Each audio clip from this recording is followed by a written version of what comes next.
Hi guys, so I finished A Conduit of Light and I rated this one a 4 out of 5. I barreled through this one once I picked it back up. I stopped reading it because I had to know what the ending of A Court of Thorns and Roses, the series, was. And I was 89 pages into this one. I was getting really, really into it. And then my brain could not stop thinking about Feyre, Nesta, Rhys. I was like, okay, let me jump over. And then I jumped right back in, finished that series, jumped right back into this one, and I barreled through this. I finished the last few pages and I was just like, my fiance was laughing at me because I was tapping my foot and I was just like, I need to know the ending. I need to know the ending. But it was really good. 4 out of 5. I enjoyed the world. I enjoyed the magic system.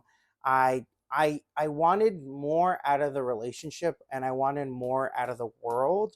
And that's why I rated it a 4 out of 5 because the story is there. The storyline accomplished everything it was supposed to, and the world is fleshed out and beautiful, and it's always keeping you turning pages because you want to know more about this world. And it kind of reminded me of T. King Fisher's books, where it's like short form fiction, but it's this big world and it's fully fleshed out. And then it also reminded me a little bit of Disenchantment, not like the humor of it, but like, you know how like it has the different magical creatures and the elves and the humans and all the different like layers to that world. I felt like it had a bunch of layers that you had to keep finding out and you had to keep turning the pages to keep reading. But like I said, I wanted more time in the relationship. I wanted more of the world. I would have loved if this book was at least 600 to 800 pages. I think I would have rated it a 5 out of 5 because the story itself is a 5 out of 5. But like I said, I needed more of the relationships because she had really good relationships. And this is like my biggest thumbs up to Chelsea was the friendships were really well like fleshed out.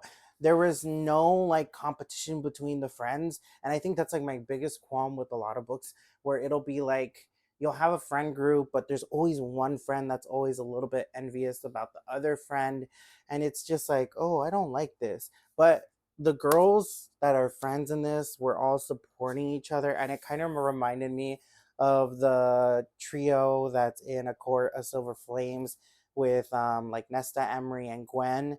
The trio that's in this reminded me a lot of that, and I wanted more from them. I wanted more from the friends. I wanted more from the relationship. I wanted more from this world. I wanted more subplot because this book is it.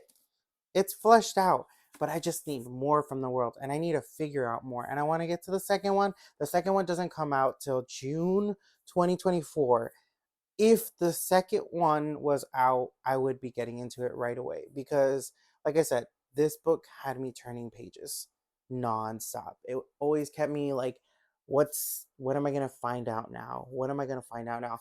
And they had this beautiful library in the book that had like plants in it, and it was like it had like a dome ceiling, and the library was alive, and I love the library is alive and its own entity trope that are in a lot of books because just love being around books. But when the library knows what you need and who you are, and like it can pick out books for you and its own librarian, it's so perfect. But like mix that together with plants and like living creatures, it was just that was I even told Chelsea, I was like, this library is the best library I've ever read in any book. I'm willing to change my rating. I said this about Divine Rivals, where I rated it 4.5 out of 5. I'm willing to change my rating if the second book is like way longer and it has a lot more stuff in it and it's ramped up. And I'm excited to see because she left this world really open and to see what's going to happen. So basically, what A Conduit of Light is about is this girl named Ashara that is taken out of her land of Hyrithia, that is being plagued by this black plague kind of disease called the Blight, and it's unaliving a bunch of people. And in order to heal the land, this baron comes and he's like, well, I'll heal the land if you give me Ash Aura. So they give her away and he heals the land.